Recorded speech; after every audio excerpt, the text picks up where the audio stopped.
ბულენტ ილდიზიმი, ენდოკრინოლოგიისა და მეტაბოლიზმის პროფესორი ჰაჯატეპეს სამედიცინო უნივერსიტეტში ანკარაში. მისი კლინიკური და სამეცნიერო ინტერესებია სიმსუქნე, ტიპი 2 დიაბეტი და ანდროგენების სიჭარბით მიმდინარე დარღვევები ქალებში. ბულენტ ილდიზიმმა დაარსა და ხელმძღვანელობს ენდობრიჯს, რომელიც არის უნიკალური საერთაშორისო წამოწყება განათლებისა და კლინიკური უნარების ასამაღლებლად, რომლის მხარდაჭერაც ხდება ამერიკის შეერთებული შტატების ენდოკრინული საზოგადოების და ევროპის ენდოკრინოლოგთა საზოგადოების მიერ. მას მიღებული აქვს განსაკუთრებული აღიარების ჯილდო ევროპის ენდოკრინოლოგთა საზოგადოებისგან. უოლტერ ფუტერვაითის ჯილდო კლინიკურ კვლევაში ანდროგენების სიჭარბე და აიზენჰაუერის ფელოუშიპი საერთაშორისო ლიდერობისთვის ამერიკის შეერთებული შტატების აიზენჰაუერის ფონდისგან. კონგრესზე თქვენი მოხსენება ეხებოდა თემას საკვერცხის პოლიენდოკრინული მეტაბოლური სინდრომი, ნაცვლად პოლიკისტური საკვერცხეების სინდრომისა. ეს ცვლილება მხოლოდ ტერმინოლოგიას ეხება თუ რეალური კლინიკური მნიშვნელობაც აქვს სკრინინგის, დიაგნოსტიკისა და მკურნალობის თვალსაზრისით. რას უნდა ველოდოთ? ეს ჩვენთვის ძალიან მნიშვნელოვანი თემაა. ტერმინი პოლიკისტოზური საკვერცხეების სინდრომი წლების განმავლობაში შეცდომაში შემყვანი და არაზუსტი იყო. ჯერ კიდევ 2012 წელს ამერიკის შეერთებული შტატების ჯანმრთელობის ინსტიტუტის სამუშაო შეხვედრაზე სახელი შეცვლის ინიციატივა წამოაყენეს, თუმცა ახალი სახელის შეთანხმებას 14 წელი დასჭირდა. ახალი ტერმინი უკვე ასახავს დაავადების სისტემურ ბუნებას. ის აღარ ზღუდავს მდგომარეობას, მხოლოდ გინეკოლოგიით და მოიცავს მის ყველა მნიშვნელოვან ასპექტს. განსაკუთრებით მნიშვნელოვანია, რომ ცვლილებების იდეა თავად პაციენტებისგან მოდიოდა. მსოფლიოს მასშტაბით პაციენტთა ორგანიზაციები დიდი ხნის განმავლობაში მოითხოვდნენ უფრო ზუსტ სახელწოდებას, ამიტომ ამ ცვლილებით ძალიან გმაყოფილები ვართ. როდესაც ვამბობთ პოლიკისტოზური საკვერცხეები, იქმნება შთაბეჭდილება თითქოს საკვერცხეებში პათოლოგიური კისტებია, თუმცა სინამდვილეში ეს ასე არ არის. ჩვენი მონაცემებით ქალების დაახლოებით 30%-ს ეკოსკოპიაზე ასეთი სურათი აღენიშნება, მიუხედავად იმისა, რომ არანაირი დაავადება არ აქვთ. ამავე დროს პოლიკისტოზური საკვერცხეების მქონე ზოგიერთ ქალს ეს ულტრაბგერითი ნიშნებიც კი არ აქვს.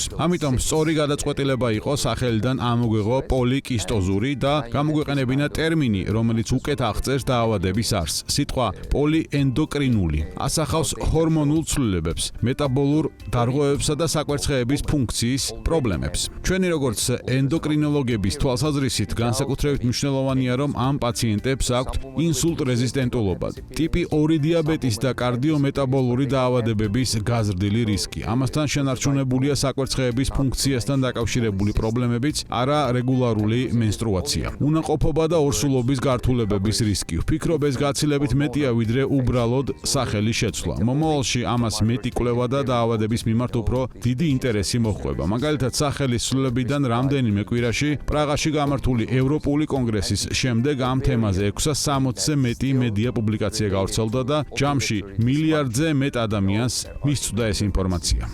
სიმსუქნე, ტიპი 2 დიაბეტი და ეს სინდრომი ერთმანეთთან როგორ არის დაკავშირებული? არის თუ არა რომელიმე მათგანი მთავარი მიზეზი თუ საერთო მექანიზმი აძლიერებს სამივეს?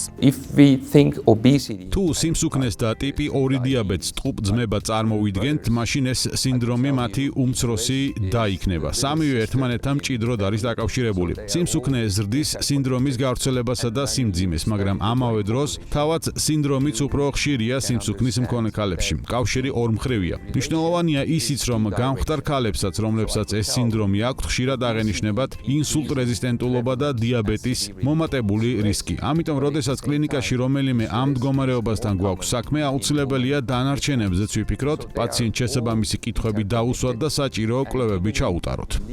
უკვე ვიცით, რამდენად მნიშვნელოვანი გახდა GLP-1 ჯგუფის პრეპარატები დიაბეტისა და სიმსუქნის მკურნალობაში. თუმცა ადრეული კვლევები მიუთითებს, რომ მათ შესაძლოა ინსულინ რეზისტენტობის, ანდროგენების სიჭარბისა და ოვულაციის გაუმჯობესებაშიც სასარგებლო როლი ჰქონდეთ. თუმცა კვლევებით ჯერ კიდევ დამტკიცებული არ არის. როგორ ხედავთ მათ მომავალს? ამ მიმართულებით უკვე 10 წელზე მეტია ვმუშაობთ. ვფიქრობ, ეს პრეპარატები ამ სინდრომის მქონე ქალებისთვის ძალიან პერსპექტიული იქნება. თუმცა, როდესაც 2023 წლის საერთაშორისო გაიდლაინებს ვამზადებდით, მტკიცებულებები ჯერ კიდევ ძალიან შეზღუდული იყო და ამიტომ ვერ შევძელით მტკიცებულებებზე დაფუძნებული რეკომენდაციების გაცემა. მხოლოდ ზოგადი მოსახლეობისთვის განკუთვნილი გაიდლაინების მითითება შევძელით. ბოლო წლებში ახალი კვლევები გამოჩნდა და ამჟამად მიმდინარეობს არაერთი კლინიკური კვლევა. განსაკუთრებით საინტერესო მიმართულებაა ნაწლავი ტვინის აკვერცხის ღერძის შესწავლა. ვფიქრობ, უახლოეს მომავალში ამ პრეპარატებს ამ სინდრომისთვისაც ოფიციალური ჩვენება ექნება. We can spend all day here discussing. შეიძლება მთელი დღე ვისაუბროთ ახალ თერაპიულ შესაძლებლობებზე, მაგრამ საბოლოოდ საქმე პრაქტიკულ მედიცინამდე დადის. რამდენად ხელმისაწვდომია ეს მკურნალობა პაციენტებისთვის? თქვენ ასევე მუშაობთ ქრონიკული დაავადებების დროს ჯანდაცვის ხელმისაწვდომობის საკითხებზე.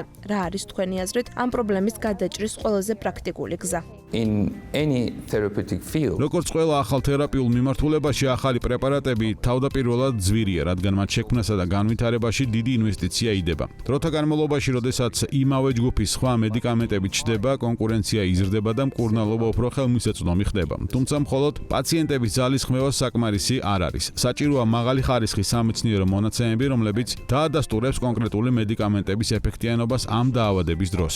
ასევე აუცილებელია ადვოკატირების აქტიური მუშაობა, რათა პოლიტიკის შემქმნელები დარწმუნდნენ ამ მკურნალობის დაფინანსების აუცილებლობაში. ეს გამოწვევაა მსოფლიოს ყველა ქვეყანაში, მაგრამ ამ სინდრომის შემთხვევაში პრობლემა კიდევ უფრო სერიოზულია. თუ დღეს არსებულ გაიდლაინებს გადავხედავთ, ამ დაავადებისთვის ოფიციალურად დამტკიცებული არც ერთი სერტიფიცირებული მედიკამენტი არ არსებობს. სხვა სიტყვებით რომ ვთქვათ, ნებისმიერი პრეპარატის ოფიციალურ ინსტრუქციაში ამ სინდრომის სახელწოდება საერთოდ ვერ ნახავთ. ამიტომ გრძელვადიან პერსპექტივაში ამ ქალებისთვის მკურნალობის ბევრად მეტი ოფიციალურად დამტკიცებული ვარიანტი გვჭირდება.